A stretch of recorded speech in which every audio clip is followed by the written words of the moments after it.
It's the bald and the beautiful. Everything from Nashville to Hollywood on My Country 96.1. Cande, we start with Locash, who will be hosting a pickleball tournament at the CMA Fest in June. How about that? I love that. Yes, I've got to play pickleball.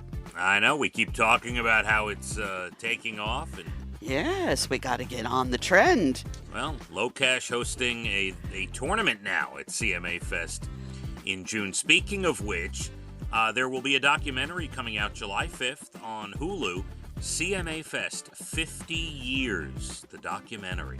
Oh. Yep, so you'll get to see kind of behind the scenes of what has made CMA Fest so incredible over a half a century. Incredible, really. Love truly. it. Amazing. Before we get to the passing of a legend, I will give you a country twist on it. Did you know the Waylon and Willie classic, Good-Hearted Woman, was inspired by Tina Turner because, I forget which one of them, someone saw an advertisement for Tina Turner back in the day, and it said, Tina Turner, a good-hearted woman singing about loving good-timing men. And they saw this advertisement, and the rest is history. They wrote the song, whoever wrote it, and they both recorded it. Classic. Love that. Yeah. And that brings us to the breaking news from yesterday. The legendary Tina Turner passed away, 83 years old, in Switzerland at her home after a very long illness, her people said. Do we know what the illness was? I believe at some point she did have a stroke. Okay. I'm not sure. She had a few ailments happening at once. But the thing I loved about Tina, and that the way I try to live my life, is not to blame anybody. I take full responsibility for the reason I'm where I'm at today. And so did she. And I really admire people that can do that. A lot of people love to blame and play the blame game. That wasn't her thing. And she had a lot to blame. She could have blamed a lot of people. And she could have blamed a lot of people. A lot of people. And sure. She was a stand-up human being and an icon. There will never be another Tina Turner. Never. She said she stayed so long in the business because she didn't smoke, she didn't drink, she kept herself in shape, and that led to the selling of 200 million albums. And besides the power that she had when it was her and Ike, she had, of course, the huge 80s hits, What's Love Got to Do With It, Private She Dancer. came back better and bigger than ever. Yeah, one of my favorites, Better Be Good to Me. Love that song. She was in a ton of advertisements, one for pantyhose. She was in movies, a legendary career. She sang with the best. She was the best. Yeah, really incredible. Tina Turner passes at 83. Miley Cyrus seems to be doubling down on her never touring statement again. And this time, maybe not blaming it so much on the lack of connection with the fans.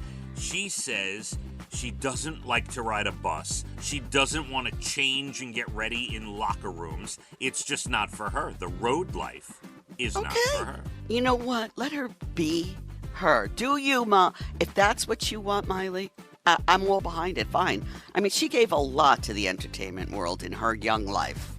Well, and she's not done releasing songs and having hit songs on the radio. And dare I say, she doesn't have to be 65 to go do a residency in Vegas. I could see her in the next couple of years. She doesn't have to tour. I'm sure a hotel would pay her plenty of money to set up shop and perform for people, Cande. So if the rest of her life is right in front of her. She could do whatever she wants. That's right. Ed Sheeran surprised music students in Florida, gave them free equipment and concert tickets. Nice. Very nice. Jet fans got a little crazy yesterday when Aaron Rodgers told the press that he tweaked his calf a little bit in practice. Oh, come on now. He'll be okay. Even I'm upset by that news. And the HGTV show that bought the Brady Bunch house for $2 million, restored it to make it look inside like the actual Brady Bunch set, They have now put the house up for sale for over $5 million. $5 million? Part of that will go for charity, but you also have to remember the inside now looks exactly like the show, The Brady Bunch. So yeah, I don't need a house that looks like that. Someone's going to buy it. All right, let's see who it is. TV today, a new Netflix series starring Arnold Schwarzenegger. It's an action series. By the way, side note, I have not turned on Netflix in so long. What? I think, well, Are you okay? Well, hold on. About a month or two ago, maybe about 2 months ago, there was just, I finished my last show and there was nothing that piqued my interest. I just turned Netflix on the other day to start watching Selling Sunset, the new season. Oh, I didn't realize. So that's out. Now you have this Arnold Schwarzenegger series. I may watch that. And on Hulu, season 3 of The Kardashians premieres tonight. Please. And there you have it. You're Bald and the Beautiful, everything from Nashville to Hollywood. Beautiful day. The weekend setting up gorgeous. Today, 67 and sunny. Let's hit the roads. My Country, 96.1. Phathead and Cande in the morning. Weekdays 6 to 10 a.m. on My Country 96.1.